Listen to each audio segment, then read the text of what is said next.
ये कैसे निष्पन्न होता है, कैसे प्रकट होता है, साधक के जीवन में कैसे उतर के आता है। कुछ अपने प्रयासों से ये होता है, कुछ गुरु की चेतना से भी हो सकता है। चेतन का बहाव हुआ और उसमें प्रकट हुआ, फिर साधक धीरे धीरे ऊपर उठता गया। साधक ने उस स्थिति को बरकरार रखने के लिए अपने घेरे को मटारा, अपने घेरे को वो समझ पाया, या परमात्मा की कृपा से भी ये हो सकता है। जो व्योमवत अस्तित्व है वो निरंतर प्रेरित करता रहता है सभी जीवों को ऊपर उठने के लिए। तो इस तरह से भी होता है। ये कोई भी विधि लो, उस विधि में अगर आत्मिक ज्ञान नहीं है, ये चेत स्थिति नहीं है, तो विधि केवल यंत्रवत बन जाएगी। समझे, अलग अलग विधियां हैं। क्यों है ये विधि? ये विधि इसलिए है कि व्यक्ति ऊपर उठे, व्यक्ति स्वयं का बोध उसे हो, वो अपने स्वयं में लीन हो जाए। बाह्य रूप से जो घेरा निरंतर कार्य कर रहा है, समझे, ये घेरा ही हमारी पहचान बन गया है। उनके बिना हम कह नहीं सकते कि हम कौन हैं। समझे, इतना एकरूप हो गया है, हम अपना स्वरूप कंप्लीटली भूल गए हैं। जो चेतन स्वरूप है, जो निरति से आनंदित है, जो किसी भी आधार के बिना अपने आप में आनंद रूप है, उसे हम भूल गए। और उनके बजाय ये जो घेरा है ना, घेराबंदी, घेरे का काम ही यही है, गिरना। और आज तक हमने जाना नहीं है। अब देखो, जब जाना नहीं तो बाहर से बहुत कुछ अलग अलग प्रकार का जाना गया है।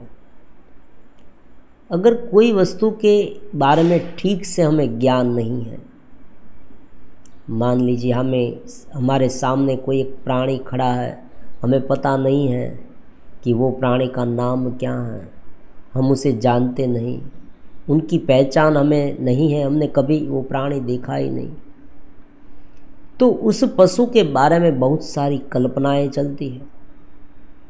अलग अलग लोग अलग अलग तरह तरह की कल्पना करते हैं कि उनका नाम ये है, वो एक राक्षस है, वो हमें मार देगा। ये सब भूतों में भी यही होता है ना। देखो, कहीं पर भूत दिख गया, भूतों की आकृति दिख गई, व्यक्ति का डर उनके सामने आता है, और एक ने कहा, दूसरे ने माना, दूसरे ने कहा, तीसरे ने माना।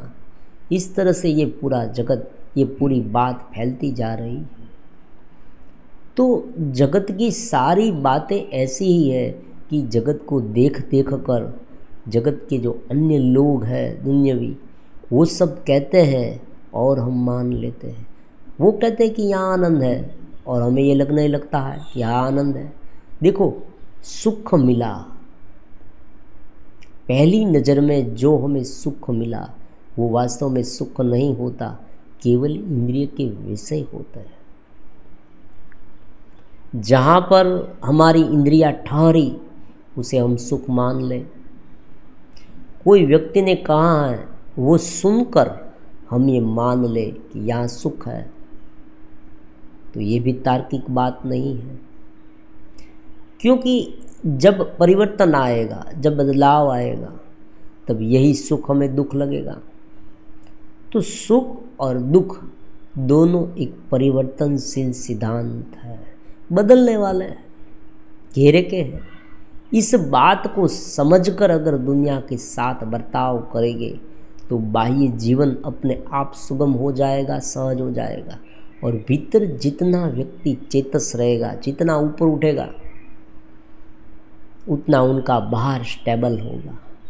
बाहर का जीवन स्थिर तभी रह सकता है जब वो स्व में स्थिर हो।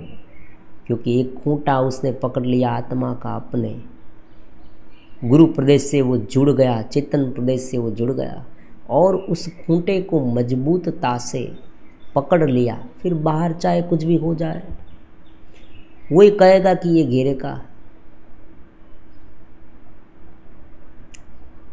प्रश्न अनेक आएंगे। देखो यहाँ कोई नियम एक नहीं होता। अगर किसी को बता दिया गया कि ये नियम है वो नियम है, लेकिन यहाँ तो परिस्थिति बदलती रहती है, और जितनी परिस्थिति बदलेगी उतने नियम भी बदलेंगे। तो नियमों का अनुसरण तो करना है शुरुआत में, लेकिन उनके साथ साथ भीतरीय चेतना का विकास भी करना है। हमें अपने इंद्रियों का दमन तो करना है शुरुआत में। शुरुआत में क्यों करना है, ये भी महत्वपूर्ण बात है।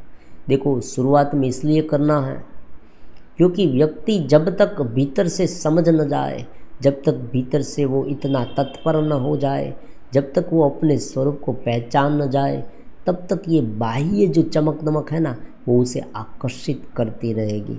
और एक बार जो घेरा इसमें इतना सम्मिलित हो गया, उनमें इतना एकरूप होने लगा कि उनसे शुरुआत में ऊपर उठना बहुत मुश्किल है।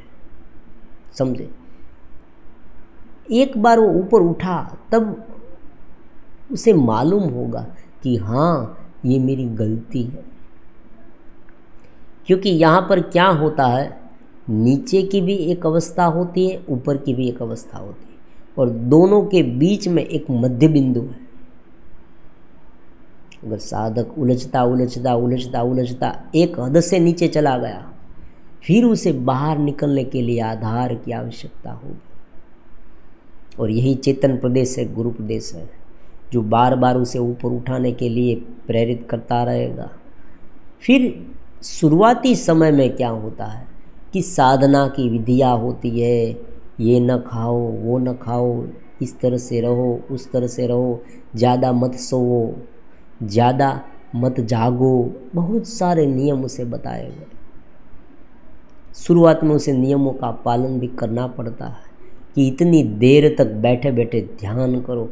कोई संत महर्षि गुरु ये भी बताते हैं कि तुम मंत्र जाप करो, इतना मन चंचल है, इतना मन चंचल है। देखो आप देखें, बंजर ज़मीन है, बहुत सालों से बंजर ज़मीन, उस ज़मीन में तरह तरह की वनस्पतियाँ अपने आप उग निकली है चारों ओर, और उस वनस्पतियों को उनकी कटाई करना जरूरी होता है, उनको साफ करना जरूरी होता है। किसान क्या करता है, देखें, जब बुआई होती है, जब बीज को बोना है, तब वो सबसे पहले जो निंदामण कहते हैं ना, जिसे जो अपने आप उगकर बाहर निकली है, जो अपने आप उगकर बाहर निकली है, वो उस वनस्पतियों को हटा देना है। क्योंकि देखो ये क्या करेगी, ये वनस्पति अगर इसे रखा गया तो क्या करेगी, जो हमने बोया है, जो हमने बोया है उनके सारे पोषक तत्वों को वो खा जाएगी।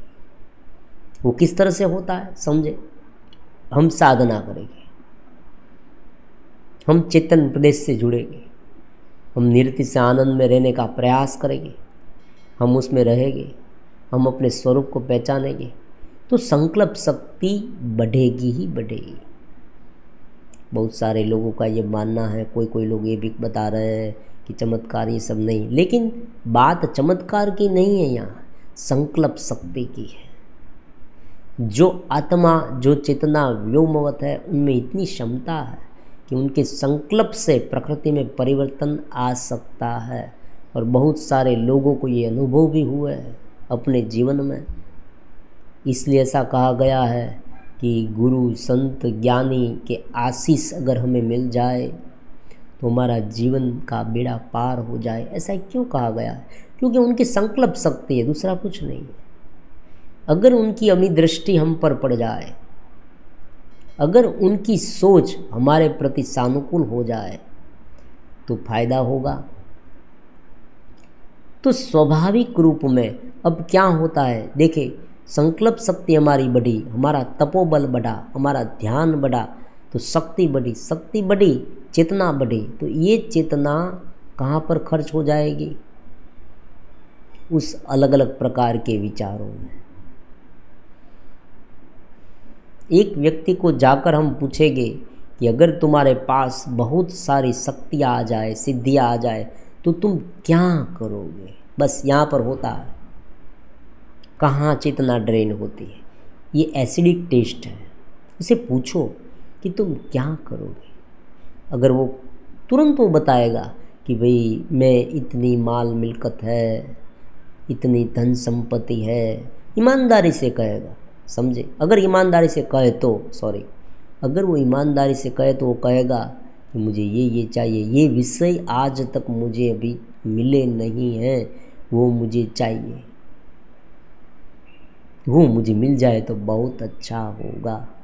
मेरे पास ये जो महंगी वाली कार है वो नहीं है, अगर ये मिल जाए तो अच्छा होता। मेरे पास ऐसी सत्ता नहीं है, अगर ये मिल जाए तो अच्छा होता। मेरे पास चमत्कारिक शक्ति आ जाए ताकि मैं बहुत सारे लोगों पर आधिपत्य जमा सकूं, बहुत सारे लोगों को मेरा अधीन कर सकूं। तो जो वो चाहता है, समझे, वो एसिडिक टेस्ट है, वहाँ पर उनकी शक्ति चली जाएगी। चाहे वो लाख प्रयास करके साधना करे, कितना भी ऊपर क्यों न उठे, उनकी शक्ति वहाँ चली जाएगी। साधना करेगा, इसलिए जल्दी से साधना। आप कहेंगे ना, कभी कभी ऐसा भी होता है कि साधक बार बार प्रश्न पूछते हैं कि गुरुदेव ये सब साधना में लंबे समय से कर रहा हूँ, क्या हो रहा है। तुम्हारी शक्ति इकट्ठा हो रही है, हम देख पा रहे हैं, लेकिन वो शक्ति चली जा रही है। कहाँ चली जा रही है? तुम्हारी आशाओं में, निरर्थक विचारों में, समझे। तुम जो सोचते हो, तुम्हारी जो चाहत है, तुम्हारी जो प्रीति है, उनके पीछे तुम भाग रहे हो और तुम्हारी शक्ति वहाँ खर्च हो जाती है। तो पहले क्या करना होता है? पहले थोड़ा जानना होता है, थोड़ी साधना, थोड़ा दमन भी करना पड़ता है। लोग कहते हैं ना, दमन मत करो, ये बात झूठ है, दमन करना पड़ता है। लोग कहते हैं दमन केवल समझाओ, समझाने से कुछ नहीं होगा। सबसे पहले छुड़वाना पड़ेगा, थोड़ा बहुत छुड़वाना तो पड़ेगा, समझाना और छुड़वाना दोनों पड़ेगा, क्योंकि तत्काल इस विषय से उन्हें छुड़वाना पड़ेगा, तब ही वो समझ पाएगा। क्योंकि जब तक विषय छाया हुआ है, समझे, जब तक बादल छाए हुए हैं, तब तक सूरज की रोशनी की केवल कल्पना होगी, सूरज की रोशनी नहीं दिखाई देगी, क्योंकि उतने बादल छा गए हैं, समझे, विषयों के, जगत के विचारों के, ये बादल हैं। तो शुरुआती समय में सब कुछ साधक को थोड़ा बहुत दमन करने की आवश्यकता है, लेकिन यहाँ पर कहाँ रोक लगानी, कहाँ से अटक जाना, वो पता नहीं है। व्यक्ति क्या करता है, एक विधि को पकड़ लेता है बस, और आजकल ये हो रहा है, एक विधि को पकड़ लेता है। फिर मान लीजिए किसी ने कहा तो मंत्र जाप करते रहो, तो मंत्र जाप करेगा, लेकिन वो विषयों के प्रति आसक्त भी रहेगा, दोनों करेगा।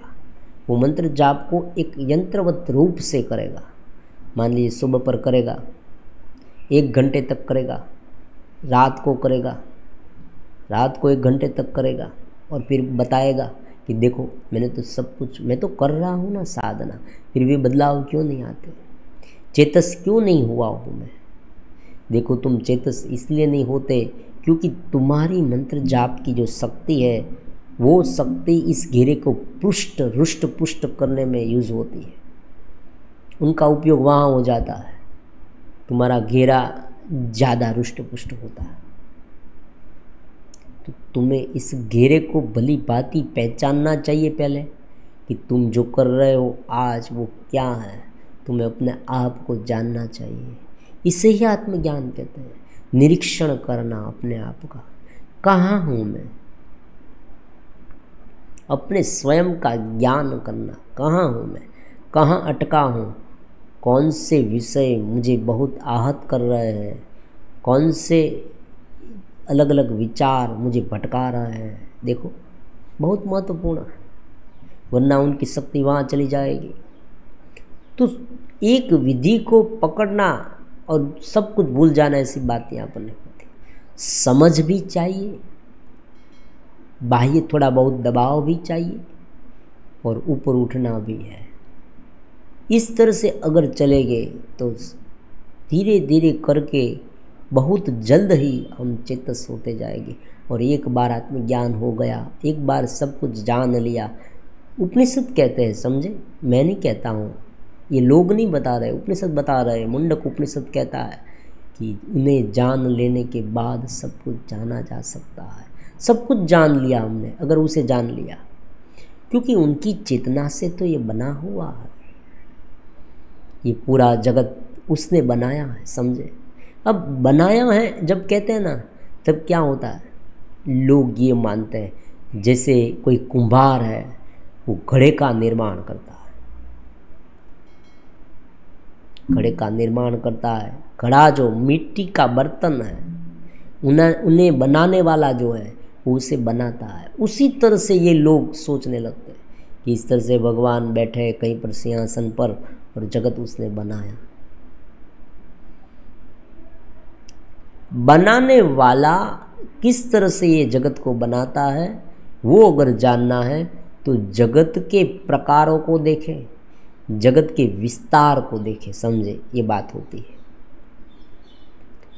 हमारे घर में छोटी छोटी चींटियाँ होती हैं, बहुत सारे जीव जंतु हमने देखे, लाखों की संख्या में, और अलग अलग प्रकार के लाखों के कैटेगरी वाले जीव जंतु आज उपलब्ध हैं। और बहुत सारे जीव जंतु तो ऐसे हैं जिनके नाम भी हमें पता नहीं और कभी हमने देखे भी नहीं, समझे। पैसिफिक महासागर के भीतर उनके अंतराल में इतने सारे अलग अलग प्रकार की मछलियाँ हैं, अलग अलग प्रकार के सर्प हैं, कछुए हैं, और तरह तरह के जीव जंतु हैं। उन्हें अभी हमने देखा नहीं, उन पर प्रयास हो रहे हैं, समझे, उन पर प्रयास हो रहे हैं उसे जानने के, लेकिन अभी तक उनका अंत नहीं आया। बहुत सारे ऐसे जीव जंतु हैं। तो यहाँ पर क्या होता है इन शॉर्ट। और अगर देखो, हाँ, एक बात और, पृथ्वी की ही बात की है हमने अभी तक, पृथ्वी से बाहर ये पूरा ब्रह्मांड है, उनकी बात तो हमने की ही नहीं, और वहाँ तक उनके छोर तक तो हम पहुँचे ही नहीं। ऊपर भी अनंत, नीचे भी अनंत, चारों ओर अनंत अनंत अनंत अनंत कोटि कोटि ब्रह्मांड है ये, उनका कोई अंत नहीं, चारों ओर अनंत है।